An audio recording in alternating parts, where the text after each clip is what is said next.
I was only 32, but every morning when I looked at myself in the mirror, I felt decades older. My back ached before sunrise, my eyes carried permanent shadows, and my bones protested like they belonged to someone twice my age. Yet the alarm never cared. It screamed at 5:45 every single day, pulling me out of whatever shallow sleep I had managed to steal. By 6:15, I was climbing the wide marble steps of Reginald Hawthorne's mansion in Paradise Valley.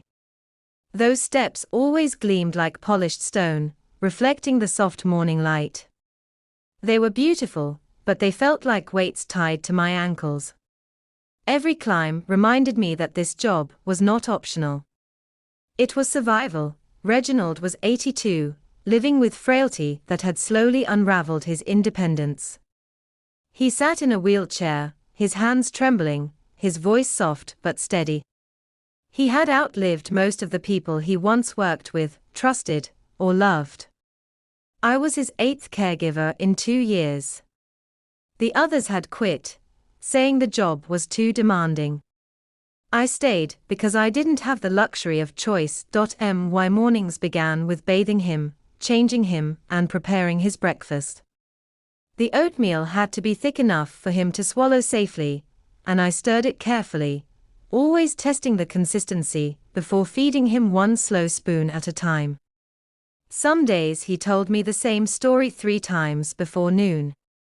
Stories about his pharmacy business in Texas, about partners who betrayed him, about nights he wished he could relive and nights he wished he could forget. I always listened. Not because I had the energy for it, but because he needed it, and I needed the job. By 2 in the afternoon, I left the mansion and drove to my tiny studio apartment above a laundromat. The walls were thin, the floor creaked, and the smell of detergent clung to my clothes like a second skin. I grabbed a cold cup of coffee from the counter and ate a stale bagel in 3 bites. There was never time to taste anything. 84. I began my second job, cleaning office buildings in temp.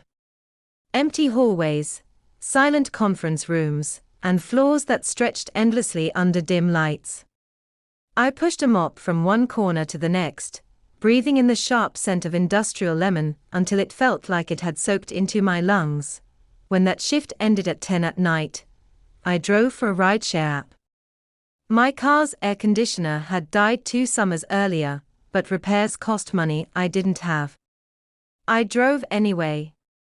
Some nights were filled with drunk laughter, loud music, and passengers arguing about nothing. Other nights were silent, and I drove through the warm darkness half awake, hoping I wouldn't fall asleep at a red light. Whatever time remained in the night belonged to the neighbors who needed their laptops fixed. I set up a folding table next to my bed, the blue screen's glow becoming my only lamp. Most nights ended at 2 or 3 in the morning. The alarm would ring again before my breathing had even settled. People often talk about burnout like it's a sudden explosion. Mine was a slow leak. Day by day, hour by hour, life seeped out of me drop by drop. All the money I earned vanished the moment it reached my account. My father, Marcus, had not held a steady job since he was fired for fighting with his supervisor. He sat in a recliner every day, shouting at sports channels, calling relatives to borrow small amounts he never returned. My mother, Lydia, painted her nails bright red and filled her online posts with photos next to fancy cars she didn't own. She wrote captions about living my best life, while I worked 4 jobs to keep her real life together. Neither of them ever asked if I was eating well, if I was healthy, or if I was even coping. The only question they asked, without fail, was how much can you send this month? 4 years earlier, 3 men had knocked on our door. Men with sharp voices and colder eyes. My father had taken a massive loan, lost it through gambling, and the debt had grown far beyond anything we could handle. He hid in the kitchen while my mother cried dramatically. I was 28, tired, and too hopeful for my own good. I signed papers agreeing to pay it off. Papers that carried interest rates, so high they should have scared me off. But I had been raised to believe that children fix their parents' mistakes. I thought sacrifice was love. The men left with grateful smirks. I didn't know it then, but I had just traded my freedom for a lifetime of exhaustion. Over the years, I lost weight, lost sleep, and lost pieces of myself. My hair began falling out from stress. I once fell asleep while standing in an elevator. My parents noticed none of it. Yet they never forgot to remind me when payments were due. Then came the night everything finally gave out. I was delivering a late-night food order. My hands shook on the steering wheel. The world blurred and tilted. The next thing I felt was the heat of the pavement against my face. When I woke up, I was in a hospital bed with tubes in my arms. The doctor's voice was blunt. Severe dehydration. Irregular heartbeat. Exhaustion nearing collapse. 5 more days like this and your body will fail. I stayed in that hospital for 5 days. Alone. My parents never came. They didn't ask where I was. They didn't care. On the 4th day, my mother called. Not to check if I was alive. She told me the hospital bill was mine to pay and reminded me that the debt collectors expected their money next week. When she hung up, something inside me finally broke, but in breaking, it also cleared. I understood the truth with painful clarity. I was not their child. I was an endless source of income. Nothing more, but there was one person who called every single day, Reginald. His voice was weak, but warm. He asked how I felt. He told me to rest. He reminded me to drink water. He urged the night nurse to take over so I could heal. Those calls were thin threads, but they kept me from unraveling entirely. When I returned to work, he looked at me for a long time, then told me to sit. I sat, and for the first time in years, I let everything spill out. The debt. The exhaustion. The loneliness. The betrayal. He held my hand gently. Some people give you life, he whispered. But that does not make them family. In that moment, I realized something profound. Kindness, even from a stranger, can sometimes feel more like home than the place where you were born. Months passed like slow-moving shadows after my breakdown. I worked fewer hours, took better care of myself, and stayed under Reginald's watchful encouragement. Yet the weight of responsibility still clung to me like a second skin. The debts, the pressure, the memories, none of it had vanished. It all waited quietly for its moment to remind me I was still not free. That reminder came one quiet afternoon when I drove to the house where I grew up. The street looked smaller than I remembered, as if time had shrunk it while I wasn't watching. The front door was unlocked. I stepped inside expecting to find chaos or noise, but instead, I found emptiness. The living room was bare. The sofa was gone. The television stand was gone. Even the cheap plastic flowers my mother loved so much were gone. There was nothing left but dust and silence. For a moment I stood frozen, unsure whether I had entered the wrong house or the wrong life. Then I saw it. A stack of debt folders on the kitchen table, every one of them in my name. Next to them lay a single handwritten note. We are starting fresh. You are a grown man now. Handle the rest yourself. Good luck. Signed casually, as if it were a birthday card, Mom and Dad. My parents had vanished. The truth arrived in the form of my mother's glowing social media post. She was holding a flute of champagne, sitting in front of a table covered in lobster and candles, smiling wider than I had ever seen her smile in my entire childhood. The caption said it all. New chapter, thank God. They had won $3 million in a lottery. And they had disappeared without telling me. No farewell, no explanation, not even guilt. They left behind only debts, responsibility, and a son who had spent years tearing himself apart for them. I drove to the party anyway.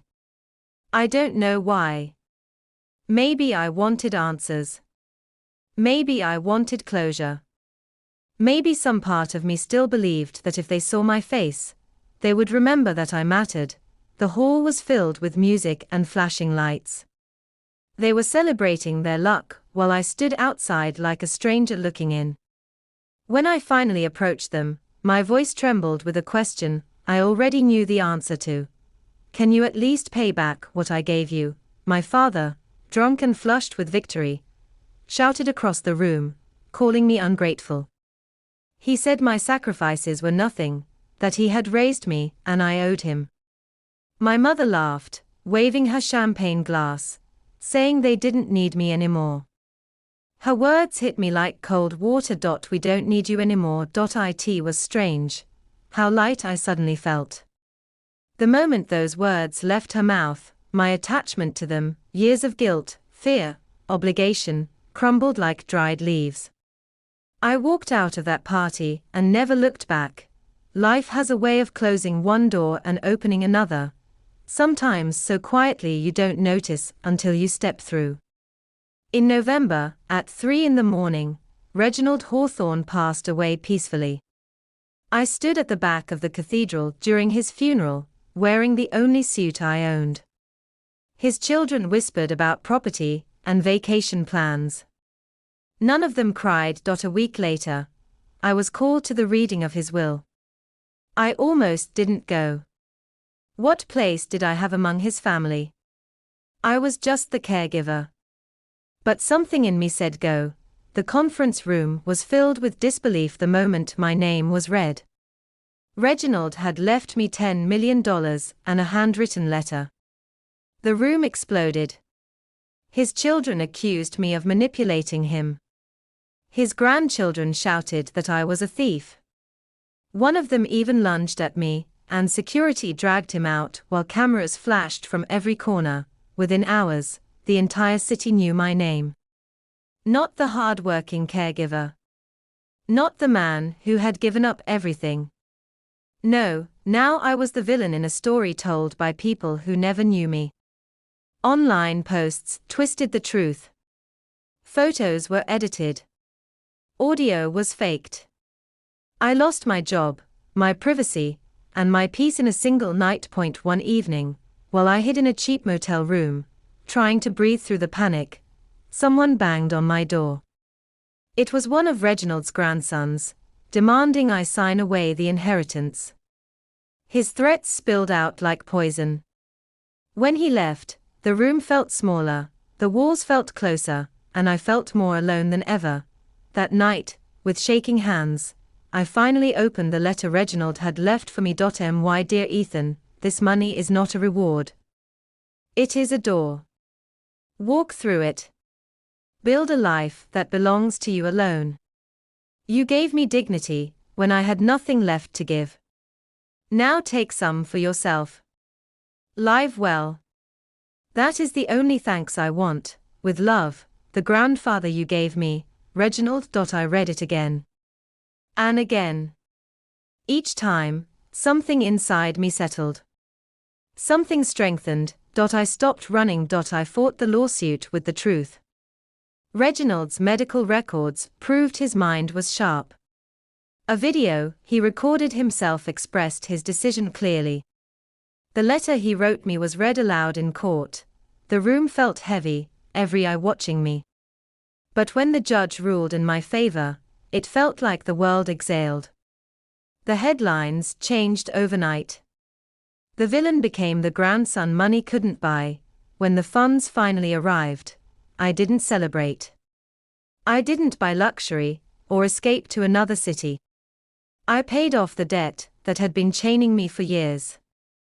Then I bought a small home with a porch and a cactus garden. A quiet place where the wind sounded like freedom. With the rest of the money, I started Hawthorne Repairs, a small non-profit that fixed computers for seniors and supported overworked caregivers. It was the kind of place I wished existed when I was struggling. I built it in his honor, because he believed in me when no one else did. 5 years later, on a rainy autumn afternoon, the doorbell rang. I opened it to find my parents standing on the porch. They looked older, thinner, and desperate. "Son," my mother cried, "we lost everything. You're successful now. You have to help your parents." I studied their faces for a long time. All the years I had suffered, all the nights I had gone hungry, all the hospital bills, the exhaustion, the sacrifices, they all stood between us like an invisible wall. I spoke quietly, not with anger, but with clarity. I already did more than enough. Goodbye. I closed the door. Not with bitterness, but with peace. Because walking away from people who hurt you isn't cruelty, it's growth. Today, I sit on my porch swing with my daughter sleeping against my chest and my wife beside me. The desert sky glows orange above us. The world feels warm, calm, and kind. I learned something through every hardship, every betrayal, every moment of pain. Blood may give you a name, but love gives you a home. Family is not defined by obligation. It is defined by choice, compassion, and presence. And sometimes the truest family is the one that finds you when everyone else walks away.